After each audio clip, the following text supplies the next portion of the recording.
Allez, Aderaba épisode 7, c'est parti. C'est parti. Comment ça va? C'est parti. Ça va super bien. Moi, je dois y aller, les gars. Déjà? Alors,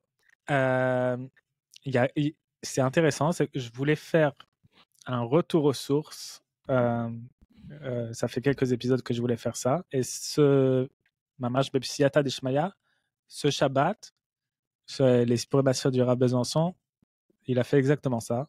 Ça fait très longtemps qu'il a pas fait. Quelqu'un m'a dit que ça faisait 6 mois qu'il n'avait pas fait.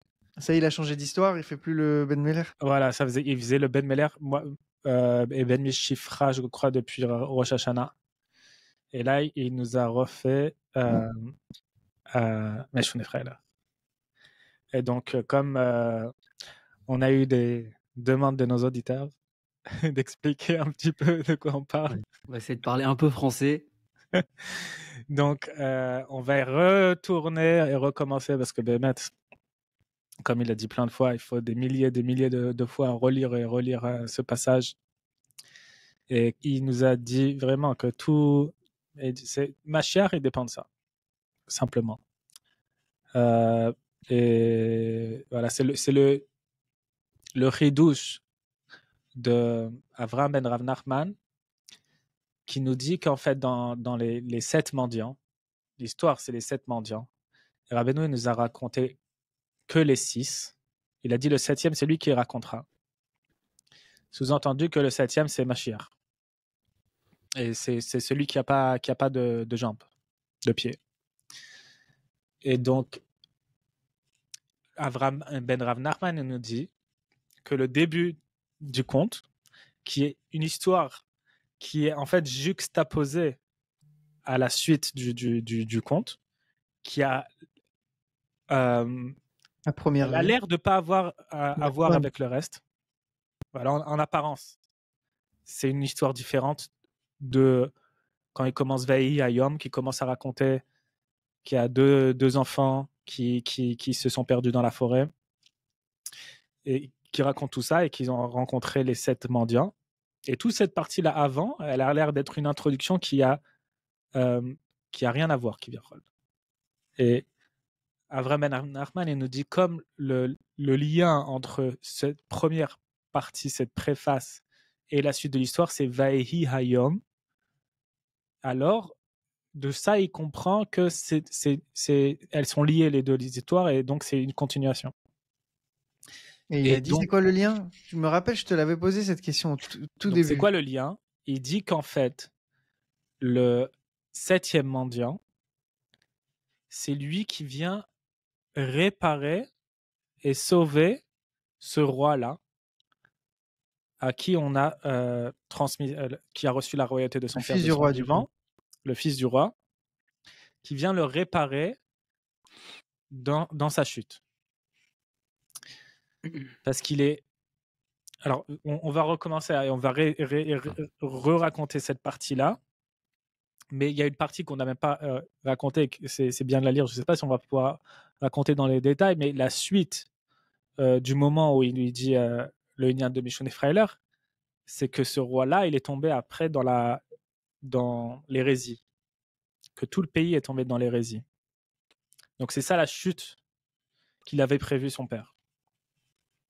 Alors on va recommencer, on va relire. Ceux qui veulent suivre, c'est le début du 13e conte qui s'appelle Les 7 mendiants, qui est disponible en lecture en ligne sur le site brestlever.com. On mettra le lien dans la description. Voilà, traduit par le Rav Besançon. Ici et là. Non, ça ne sera pas ici et là, comme on a déjà dit. Sauf si c'est Manu qui fait l'édition. Alors, il dit qu'il était une fois un roi qui avait un fils unique et il voulait lui transmettre la royauté de son vivant. Donc, il donna un grand bal. Et lorsque le roi donne une soirée, la joie est certainement très grande. En particulier maintenant, puisqu'il transmet la royauté à son fils de son vivant. Il y avait certainement une très grande réjouissance. Il y avait là-bas tous les princes, les ducs, les nobles à cette fête. Tout le monde était très joyeux au festin. Le pays profita ainsi du fait que le roi transmette le royaume de son vivant à son fils, car c'était un grand honneur pour le roi, et la joie était très grande. Il y avait toutes sortes de réjouissances, des chorales, des comédies et autres. Bref, tout ce qu'il faut pour une fête y était présent. Alors que tout le monde était déjà bien joyeux, le roi se leva et dit à son fils, « Puisque je sais lire dans les étoiles, j'ai vu qu'un jour tu seras destitué de ta royauté. Ainsi, veille à ne pas être triste quand tu seras destitué, mais seulement à être joyeux. Et quand tu seras joyeux, moi aussi, je le serai. Même quand tu seras triste, je serai joyeux que tu ne sois pas roi, car tu ne mérites pas d'être roi si tu n'es pas joyeux. » Et là, il met entre parenthèses, car si tu es un tel homme, incapable de te maintenir et de rester constamment joyeux, même quand tu perds ta royauté, tu ne mérites pas d'être roi. Mais quand tu seras joyeux, moi, je serai enthousiasmé. Donc ça, c'est la traduction en français du Yiddish Meshon et Freiler.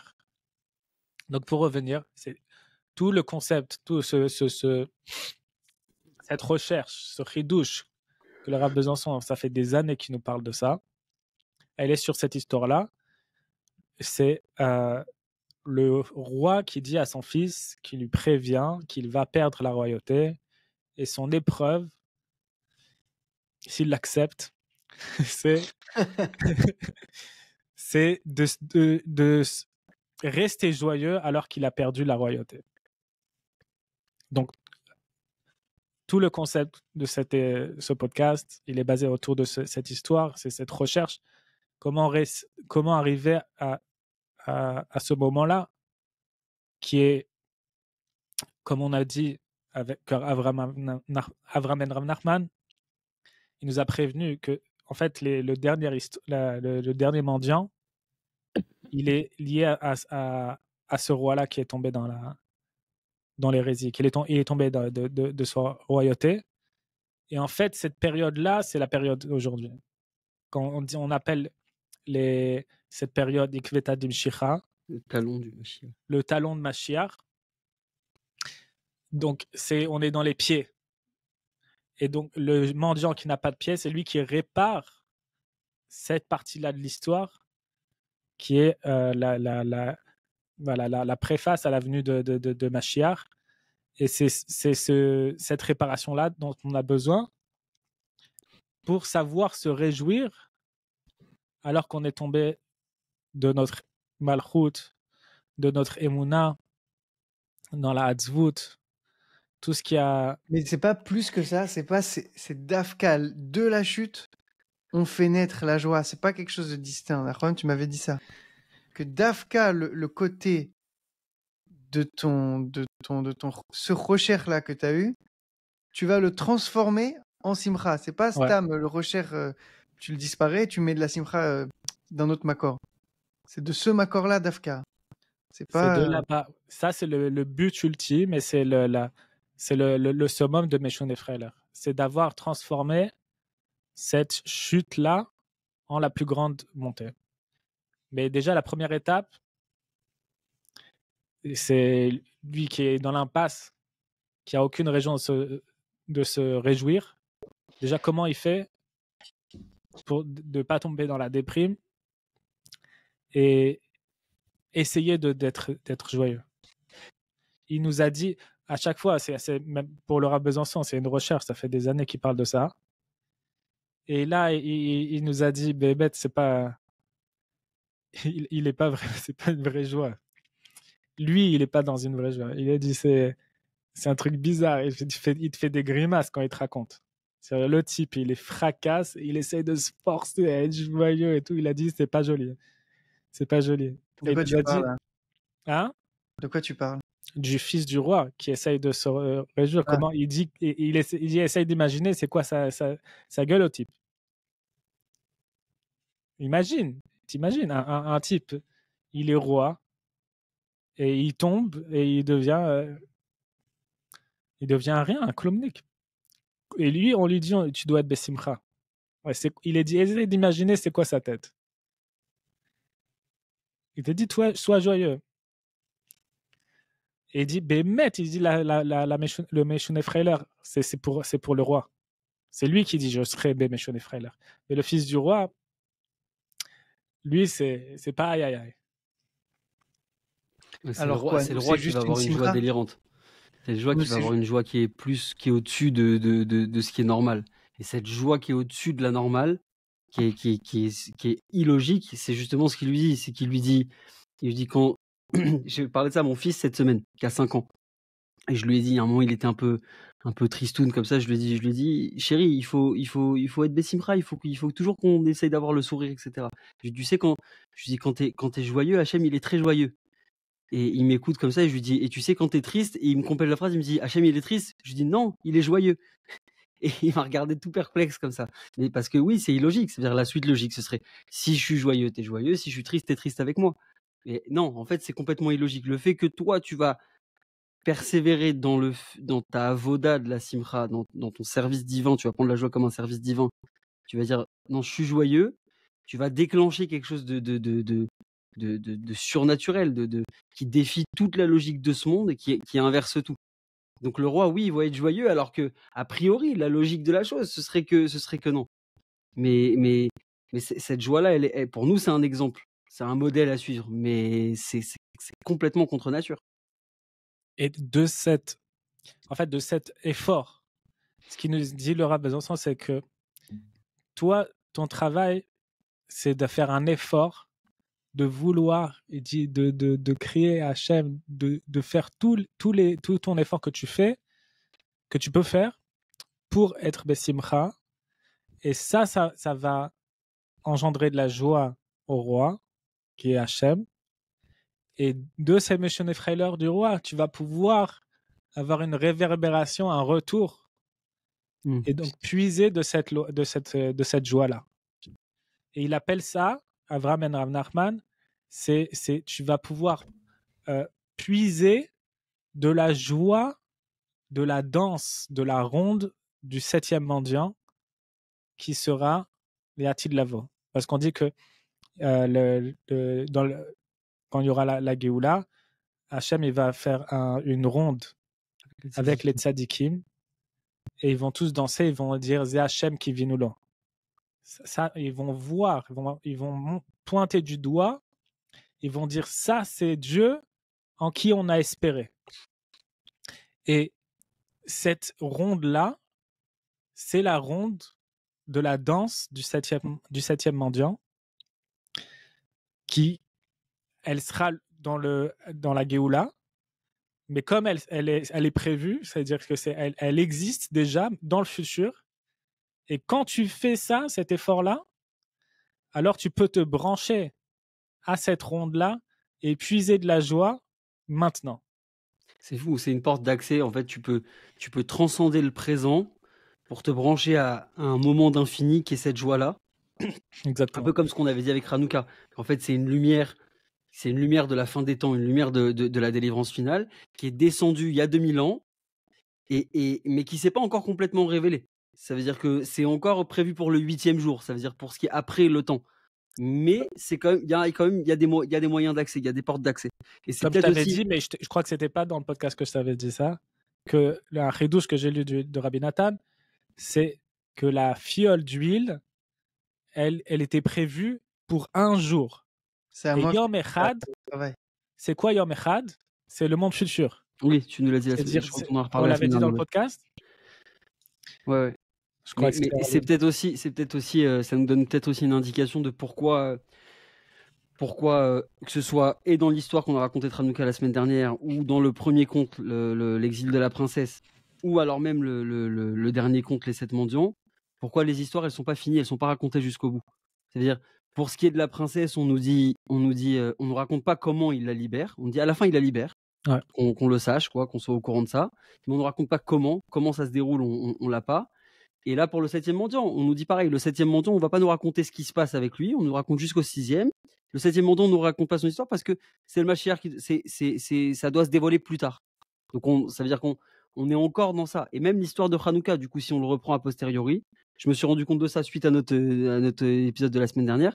Je me suis rendu compte qu'en fait, l'histoire de Hanouka, quand Rabbi Nachman il a fini en disant cette histoire, elle n'est pas terminée. Je me suis rendu compte que en fait, il parle de Hanouka, vraiment de Hanouka, c'est-à-dire de la guerre des Maccabim. Il y a quelque chose qui a commencé à ce moment-là, qu'on va commencer à allumer une fiole tous les ans, et que les Maccabim ont trouvé une fiole qui vient du futur, en fait, qui vient du passé, mais du futur, qui est hors du temps. Mais l'histoire, elle est pas terminée. C'est-à-dire Hanouka, l'histoire de Hanouka, elle est encore en train la caméra, elle tourne encore. Parce que c'est la réparation, c'est dans les pieds aussi. On allume la C'est Hanouka en bas, ouais, c'est en très bas. dessous de 10 Tfachim. Ouais. Comme C'est les pieds sont en bas dans le corps. Jusqu'à Justement, jusqu'à qu'il n'y ait ce plus que de pieds, jusqu'à dans le le marché. pied dans le marché. Ah, c'est beau. C'est-à-dire jusqu'à ce que la lumière elle arrive jusqu'à ce niveau-là, quoi, dans l'endroit le plus. Les pieds, c'est l'endroit où il y a le moins de sensibilité, Le dans plus le bas, ouais. talon. Le talon, il n'y a pas de nerf, ouais. Il y a plus aucun. Tout est sec, C'est des peaux mortes. tout est. Mais avec ça, c'est là-bas que tu dois puiser de cette lumière-là du 7e mendiant. Tu as amené cette notion la semaine dernière aussi. On a pris un fou rire d'ailleurs après quand tu as dit Malchut Idala. La Malchut, elle est pauvre. En fait, c'est fort ce concept parce que du coup, c'est ce qu'on retrouve complètement aussi dans le début de cette histoire où il dit tu vas perdre la royauté. Et comment tu vas prouver en fait l'application de ta royauté, comment tu vas prouver que tu es méritant d'être roi, ça va être justement dans comment tu te comportes dans le fait que tu la perdes. Et c'est ça la pauvreté de la Malchut, c'est-à-dire qu'elle est privée de ses pieds, elle n'a pas de moyens de locomotion, elle est privée de son pouvoir en réalité, elle ne peut pas se déplacer. Donc elle a plein d'ambitions royales en elle, mais elle en est privée. Et ce qui est fort, c'est que l'application de la royauté, c'est justement le fait de ne pas en avoir. C'est le principe du roi. Le roi, en fait, il a rien de lui-même. C'est-à-dire c'est un Kelly qui est Mécabel, mais qui redonne directement. Ça veut dire que d'un côté, le roi, il sert le peuple, mais pas uniquement. Il sert aussi Hachem. Donc il est d'un côté au service d'en haut et en même temps au service d'en bas. Et lui, c'est un pont. C'est quelque chose entre les deux. On voit que par exemple, quand Shaoul, il se dit finalement, je vais pas tuer les bêtes de Amalek et de Agag et je vais pas tuer Agag tout de suite, etc. Alors ça lui reprochait qu'il katon Benecha parce que t'es petit à tes propres yeux. Et le prophète, Shmuel lui dit comment t'écoutes le peuple. Donc ça aussi, au niveau de la mesure de à quel point le roi il doit être au service du peuple, c'est fin parce qu'il doit aussi rester au service de Dieu. Donc c'est quelque chose entre les deux où en fait on demande presque au roi, regarde, ne prends pas de décision de toi-même, sois juste au service, fais ce qu'on te dit, fais ce qu'on te demande. Et c'est dans le fait que tu vas justement pas avoir d'implication que tu vas réellement être un roi. C'est le concept de la malchoute, il est basé sur un paradoxe. C'est-à-dire, c'est lui qui règne, mais c'est celui qui est le plus en bas. Et la malchoute, c'est représenté par la lune, qui n'a pas de lumière d'elle-même. Et tout son travail, c'est de refléter la lumière du soleil. C'est-à-dire, lui, sa faute, c'est d'avoir réfléchi par lui-même. Ça veut dire, toi, tu es censé refléter à 100% sans changer tout, sans rien changer. Et ça, c'est ça le roi parfait. C'est celui qui il a zéro ego, il veut même pas être roi, il veut pas du tout être roi. Il fait ça parce qu'il n'a pas le choix, parce qu'on le force. Comme tu vois, Hachem, une semaine, il passe à Moshe Rabbeinu pour le convaincre de sauver de prendre, de devenir roi sur l'âme Israël, de sortir de la galoute. Il veut pas. Il est forcé. Et quand il se plaigne, il dit Vanachnouma. Nous, on est marre. À qui contre qui tu parles? Nous, on est rien. Ça, c'est le vrai roi. Il n'a pas du tout. Il a dit, genre, le Rav Efra, qui a un midrash qui raconte que David Ameller, quand il est venu Shmuel Hanavi lui dire qu'il est roi, ça lui a fait ni chaud ni froid. Ok. Dire maintenant je garde les troupeaux, maintenant je vais garder je vais Comme être. Youssef aussi. Youssef, il est dans le bord 12 ans, il s'en fout, il est jeté par ses frères, il s'en fout. Il y a un gars, il m'a fait remarquer ça ce Shabbat. Quand il est dans le cachot, là, il va voir le Sarofim et Saramashkim, et il lui dit, mais c'est quoi cette partsouf que vous avez? Je fais, frère, ça fait 12 ans, on est enfermé dans un truc, on voit pas la lumière, c'est quoi cette question? Mais pour lui, c'est Béhémet. Pourquoi tu fais la partsouf? Il y a tout qui va. C'est ça. Et nous, on n'est pas dans le cachot et on fait la même gueule. Comme si on était dans le cachot. On a beaucoup de lumière même, nous. Beaucoup de lumière. On a beaucoup de raisons de se réjouir en vrai. On est des enfants gâtés. J'ai entendu ce Shabbat, le Rav, il a fait un petit cours. Il a donné j'ai bien aimé le machal la Malchut. Comment c'est la dernière, comme tu as dit, c'est en paradoxalement c'est la dernière, mais Béhémet Akol Taloibo. Il a dit c'est comme quand tu prends une grue et au bout de la grue il y a le petit crochet comme ça. Et pour faire tous les travaux, c'est grâce au crochet que tu portes les briques, tu construis. S'il n'y a pas le crochet, la grue, le romer, le tachtit, il sert à rien. Sans le crochet, il n'y a rien qui se construit. À Filou, que c'est le dernier, c'est le plus petit. Bémet, c'est le plus important. Ce petit, tout petit. J'aurais dit personnellement que Vav, le crochet, c'est Yosef. Parce que c'est la lettre Vav, ça veut dire crochet. Et c'est dans les Sfarim, dans la Yodéchen. Le Vav, c'est Yaakov et Yosef. C'est-à-dire, c'est le lien entre la Malchut et Keter, et Zeranpin. Mais c'est la même concept, c'est le lien. Il y a Malchut.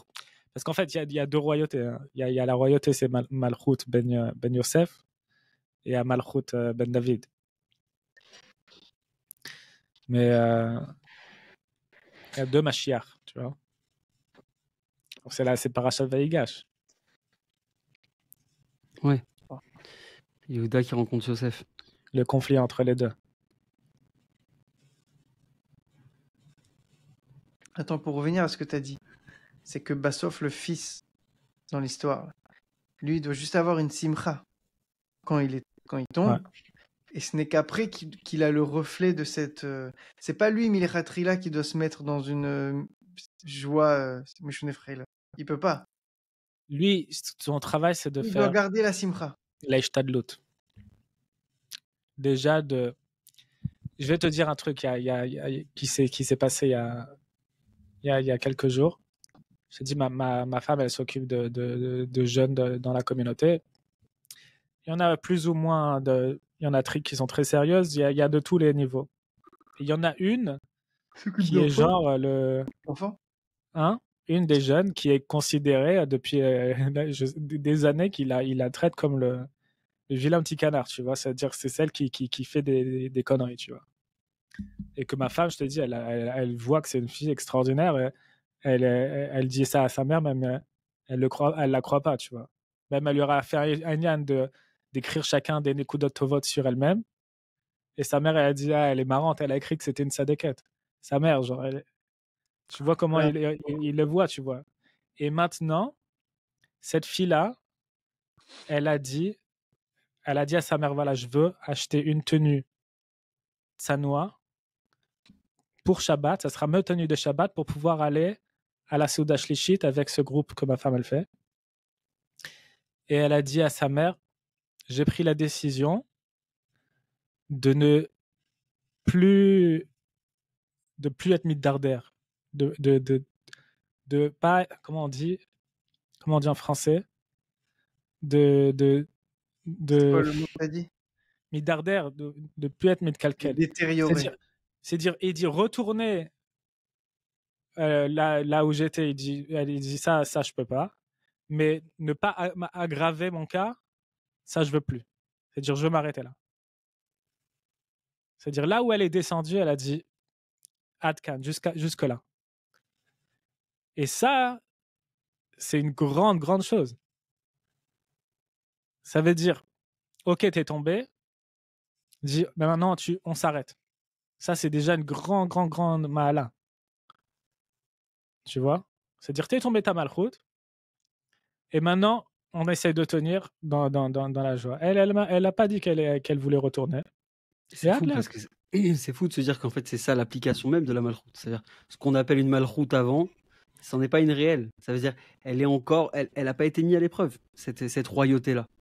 Donc tant qu'elle n'est pas mise à l'épreuve, elle n'est pas complètement, elle est pas complète. Et elle va se prouver justement dans l'endroit où c'est le plus loin de ce qui ressemble à une royauté ou une sorte de pouvoir ou de contrôle. Exactement. C'est très, très, très J'aurais cru que c'est l'inverse.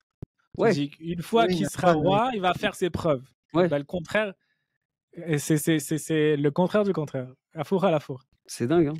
Une fois que tu ne seras pas roi, maintenant on va voir. C'est-à-dire, tu vois, c'est-à-dire, comme il y a plein d'exemples. On dit quelqu'un on dit une femme qui veut voir si son khatan il est bien. Alors il dit il y a les mifranim du kiss, kos et attends. Et kas. Ouais. Kiss, kos, kas. Ouais. Tu vois, si l'argent ça attrait la malchoute, si que il a une perte d'argent, c'est-à-dire il a une perte de la malchoute, comment il se comporte avec le kos, c'est-à-dire il boit la boisson. S'il s'enivre, c'est-à-dire il a plus de malchoute sur son comportement. Comment il se comporte? Et s'il se met en colère, tout ça c'est une perte de contrôle. Tu vas voir comment il se comporte dans ce cas-là. Tu vas voir la vraie nature du type quand il a plus. Et comme. Donc alors c'est pas vraiment, c'est une ishtadlout, t'as gardé la simcha. C'est pas textuel. Si tu es en simcha, alors. Mais il est à 0, hein. Il est à 0, il a moins 10. Donc c'est la ishtadlout de la garder. C'est ça. Tu t'accroches à quelque chose qui est. Alors écoute, j'ai lu un truc de ouf de Rabbi Nathan ce Shabbat. Il dit dans la halakha Nahara Meurasa. Rapproche ton micro. Hein.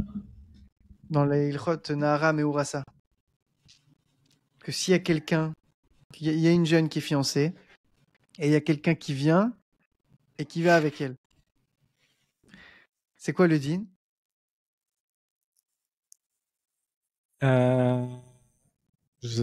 C'est allé Megoresh? Non, il la viole. Kilou, il la viole. Bah, le din, c'est que les deux, ils sont Chayav Mita. Mais si elle a crié, alors elle est Ptoura. Lui, il est Chayav Mita. Si elle a fait une Saaka, alors elle est. La différence, c'est quoi? C'est si elle est. Les deux, ils ont fait le même acte. Si ça s'est passé dans une ville ou si ça passé dans un champ.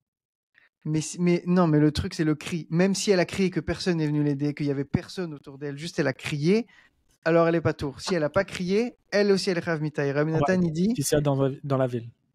Et Rabbi Nathan, il dit, le Yetzer Hara, nous on est Meorasa avec la Torah et les mitzvot, avec Hachem. Le Yetzer Hara, Kivyachol, il veut nous violer. Si on fait pas une Seaka, juste on tombe, tu vois, on tombe. Mais si on dit Hachem, je veux pas tomber, mais je tombe quand même. Alors là, tu es déjà dans un bon kivun. Pas les khatrila, pas en mode Ertav et Achouf, tu vois, en mode. C'est Anoussa, à ce moment-là, elle a un din d'Anoussa. C'est ça. Aval, si tu dis rien, t'es prinat, ok, c'est bon. Mais d'ailleurs, raison, qui ne dit mot consent, tu vois. On voit justement dans le début de l'histoire que le roi, quand il tombe après dans les sagesses et qu'il voit qu'il est en train de se détériorer au niveau de sa joie, etc., il a des moments de réveil, si je me trompe pas. Il a des petits moments où il se rend compte qu'il s'est éloigné de ce que son père il lui a dit. Et après, il retombe. Ouais, après, il rechute. Dans les 7 mendiants? Ouais, il me semble. Hein. De regret, de mini-regret. C'est aussi avec le fils du roi. Avec le fils du roi, il y a ça, mais aussi avec ça. Mais c'est. J'ai mis. À quoi cela aime-t-il de plonger là-dedans? Que m'arrive-t-il? Où suis-je dans ce monde? Et il gémissait longuement. Pourtant, dès qu'il se remettait à utiliser son esprit, il renforçait en lui-même les sciences hérétiques. Et cela se reproduisait plusieurs fois. Il appelait « Où suis-je? Qu'ai-je à faire là-dedans ?» Il gémissait, il soupirait, mais dès qu'il se remettait à utiliser la logique, l'hérésie prenait le dessus. Ne jamais se désespérer. Il n'y a rien qui est perdu, en fait. Puisque si on nous dit que le 7e mandant, il va réparer ce roi-là, nous, on ne voit pas qu'il a une délivrance, mais c'est évident qu'il y a un lien avec ça. C'est-à-dire le fait qu'il y pense, le fait qu'il a ce réveil, ces élans de contrition, comme il dit le Rav Besançon. C'est le seul homme qui a traduit le mot teshuva. Moi, ça me fascine, ça, jusqu'à aujourd'hui. Contrition. Ouais, contrition. C'est magnifique comme mot. Et C'est quoi les contritions? C'est genre l'achat de regret, non? contrition, c'est un regret, un retour vers le divin. Et le fait qu'il Oula. ait ça, en fait, c'est forcément ça qui va le sauver. Est-ce que tu as Mais- vu le mot qu'il a trouvé, le Rav Besançon, pour traduire les Mourines des quatre notes? Non, Il faut que je le retrouve. vas-y, à l'occasion, ouais. C'est un Mais mot pour traduire le magnifique. palu, Non, je il sais pas quoi. y a aussi Ishuvadat qui l'a traduit de manière. Alors ça, c'est plus long, c'est pas en un mot, mais c'est tellement précis, La tellement. maturité C'est émotionnelle. un équilibre émotionnel et une stabilité mentale ou l'inverse, quelque chose comme ça. Mais ça résume tout ce concept en 4 mots, quoi. Et juste pour une petite anecdote pour finir pour moi, parce qu'après je dois y aller. Ce qu'on a dit là, et ce qu'on a dit la semaine dernière, ça m'a beaucoup aidé en réalité. Mais on en a reparlé là, du coup, le fait que la royauté, en fait, l'application de la royauté, il y a ce qu'on reçoit. On reçoit une royauté du fait qu'on est dans ce monde. Rabbi Nachman dit ça, qu'on a tous une malroute, on est tous rois sur quelque chose, sur quelqu'un, même sur une personne. Sur nous dans sa aussi. famille, dans sa maison, ou sur nous-mêmes, ouais, comme tu as raison. Mais donc cette royauté-là, il y a une part qu'on reçoit, mais le recevoir, c'est pas suffisant. Maintenant, l'application, ça va être justement dans l'épreuve, dans le fait que, puisque Malchut, puisque la royauté, elle est pauvre dans son essence, qu'elle n'a rien d'elle-même, et qu'elle n'accumule pas. Parce que le problème de la sagesse, c'est pas que la sagesse est problématique. Le problème, c'est que la sagesse, c'est une accumulation. C'est aussi pour ça que Rabbi Nachman il dit que l'essentiel, c'est la tmimout et la pshitout, l'intégrité, la simplicité, parce que en fait, tu vas savoir gérer toute la sagesse que tu absorbes quand tu vas étudier, quand tu vas apprendre des choses. La simplicité et l'intégrité, ça va te permettre de tout de suite remettre toutes ces sagesses-là et tout ce savoir à sa place. C'est-à-dire, tu vas pas chercher à accumuler les choses pour dire je sais, donc je me construis sur mes connaissances. Non, tu apprends toujours à te construire sur le plus simple, ça veut dire rien. Tu pars sur des fondations qui sont vraiment. Les fondations, c'est un trou, quoi. Quand tu construis un immeuble, tu fais un immense trou dans le sol et sur ça, tu vas créer des fondations. Et en fait, ça m'a beaucoup aidé parce qu'à des moments justement de perte de contrôle, comme on en a tous, surtout pour le coup pendant Hanouka, où on a des horaires à gérer, du timing, on essaye de bien faire les choses, on Je ne regarde vois la pas de quoi montre, tu on parles. ceci, etc. Tu vois pas, hein. On a Pas tous du des tout. moments comme ça bon, sans même que ce soit Hanouka, dans la semaine où on doit gérer du timing, et on sent qu'on perd le contrôle, qu'on a plein de choses qu'on aimerait faire et mince, ça rentre pas, j'y arrive pas. Donc là, justement, on est éprouvé sur Kiso, Koso, Kaaso, mais surtout sur Kaaso. C'est-à-dire, est-ce qu'on va perdre le contrôle sur nous-mêmes et on va se dire, mais mince, c'est moi le patron ici, c'est moi qui décide. On fait comme ça, on y va, on se presse, on se dépêche, etc. Ou est-ce que on va avoir l'intelligence à ce moment-là de dire, ok, là je comprends que j'ai une perte de pouvoir, c'est-à-dire je suis empêché, c'est pas de mon ressort. Moi j'ai fait mon maximum, ou même pas. Des fois, j'ai peu que j'ai été un peu étourdi et j'ai perdu l'essentiel, et donc du coup je me retrouve dans une situation où je perds le contrôle. Le moment où tu vas accepter que je perds le contrôle, c'est pas de ma faute, c'est pas ma volonté. Moi j'aimerais ne pas perdre le contrôle de cette situation. J'y peux rien. Le moment où tu acceptes ça avec sérénité et que tu fais un virage à 180 degrés en disant l'essentiel, c'est que dans ma perte de contrôle, je reste joyeux, je reste serein parce que je sais que ça vient pas de moi. Je sais que si cette situation elle m'arrive, c'est qu'Hachem il a décidé comme ça. Ou peut-être que ça vient de moi, mais je vais gérer ça avec maturité, avec prise de conscience, responsabilité, mais tout dans la sérénité. Quand tu fais ça, à ce moment-là où justement tu fais pas la chose que tu devrais faire, là, tu es dans l'application de c'est quoi la royauté. C'est-à-dire Et que là, à tu ce moment, reçois d'en haut. voilà, à ce moment-là, Tu tu ouvres deviens la Melech. porte à recevoir d'en haut. Et Ouais. tu sais ce que tu as dit, c'est exactement, c'est la première étape, je crois que c'est la première étape dans les 12 étapes je ne sais plus comment elle s'appelle cette méthode. Il y a les 12 steps, elle s'appelle les 12 étapes pour les gens pour sortir des addictions. Tu as entendu Ok. parler de ça? Ouais, j'avais déjà Les passé. alcooliques anonymes. Ok. Ils ont L'acceptation. 12 étapes. C'est un programme qui a été fait, je sais même pas qui l'a inventé, mais c'était un truc à l'époque gratuit où ils se réunissaient et il y avait 12 étapes. La première étape, c'est de savoir que je n'ai pas la force et c'est plus fort que moi. C'est la première étape de reconnaître que c'est plus fort que toi, que tu as pas du tout de royauté. Tu acceptes le fait que tu n'as pas de malchut sur ça. Et après, dans les autres étapes, il faut reconnaître que reprendre le la contrôle. seule personne qui peut t'aider, c'est Dieu. Et dans leur programme, il y a la tfila. Hein. C'est un Ah programme. ouais Ouais, c'est pas des juifs, c'est pas même pas des religieux, mais il faut reconnaître que la seule personne qui peut t'aider, c'est Dieu pour t'en sortir. Et pour finir, j'ai lu ce matin le Inyan que Rabbi Nathan il ramène dans les Troufa. Il dit En mechazkim ela li mechuzakim, écrit dans la Gemara. On ne renforce que ceux qui sont renforcés par eux-mêmes. Et tout le concept d'arriver à Meshone Freiler, on a dit, tu veux en recevoir un renforcement, mais il faut que ça vienne de toi. C'est-à-dire, si toi tu te renforces, on va te renforcer. Et il dit ça fait partie de la règle. Il y a plein de choses dont il y a plusieurs débuts. C'est-à-dire que d'un côté, c'est toi qui fais l'effort. De l'autre côté, en fait, toi, tu fais rien parce que toute la joie, elle vient d'en haut. Tout le renforcement, il vient que d'en haut. Donc, toi, tu fais rien. Et 100%, ça vient d'en haut. Mais ça va pas venir d'en haut si toi, tu fais pas quelque chose. Et il n'y a pas de début. On ne sait pas où il est le début. Et ça, il y a plein de règles, de choses comme ça. Où c'est la règle, c'est qu'on ne sait pas qui a entre l'œuf et la poule. Qui commence.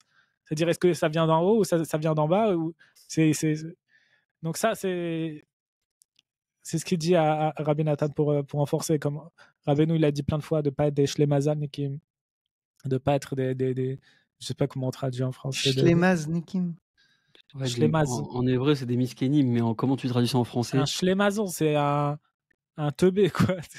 C'est le Non, mec, il a pas de chance, tu vois. En culture pop, c'est en gros, fais pas ton Calimero, quoi. Ça veut dire, Ouais. ne sois pas en train de dire, oh, j'ai pas de chance, moi j'arrive pas, moi ceci. S'apitoyer, Keilou. Voilà, ça c'est. Un shlemazon, c'est un type, il a pas de mazal. C'est-à-dire, c'est un poissard. Sois pas comme ça, c'est-à-dire, tu dois te prendre en main. Prends-toi en main. Et Là, on a le titre de la vidéo. Aide-toi et Dieu t'aidera. D'accord, on dit comme ça. Souris et le monde te sourira. Exactement. Voilà, c'est le pour titre conclure. de la vidéo. Pierre qui roule la masse pas mousse. Je sais pas, j'ai compris un truc. Voilà. Ça y est, je dois partir, on y va? Ouais, je dois partir. Allez, merci à tous. Khazak. Khazak. Isnissim, ne ferme pas la page.